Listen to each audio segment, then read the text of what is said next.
Hi, my name is Brendan Mundorf and I'm the newest addition to Team STX.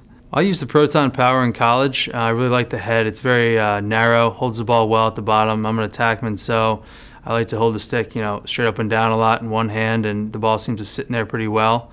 It's a pretty accurate shooting stick. Since it's narrow, I like to string it up a little bit with like a V in it, so holds the ball well in one spot, wherever I'm shooting from. Currently, I'm using the shift handle. I really like it because it offers me a pretty good feel in my hands. I carry the stick a lot in my fingers, especially when I'm carrying the stick one-handed as an attackman. Holding it at the top gives you a great feel right up by the head with the rounded back. It sort of sits right in your fingers really well there. The shaft almost feels a little smaller there, so it almost gives you the sense that you have more control. And then when I go to shoot and pass, it's a standard octagon shape at the bottom, which gives me great grip when I'm shooting the ball. I usually string my stick with very tight sidewalls, and the sidewalls are the most important part of stringing a stick. The tighter the sidewall, the more your mesh is going to break in for you.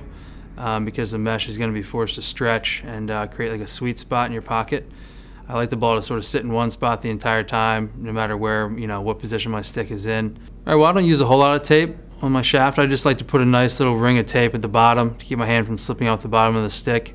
Up from that, I usually just put 2 more small rings of tape, not very thick, maybe once or twice around the stick, right where my hand sits when I like to pass and shoot. So for the top hand, it'll just be a little marker for my hand to slide down from the, towards the head down to the bottom, and they sort of hit the tape, and that's right where my hand likes to rest.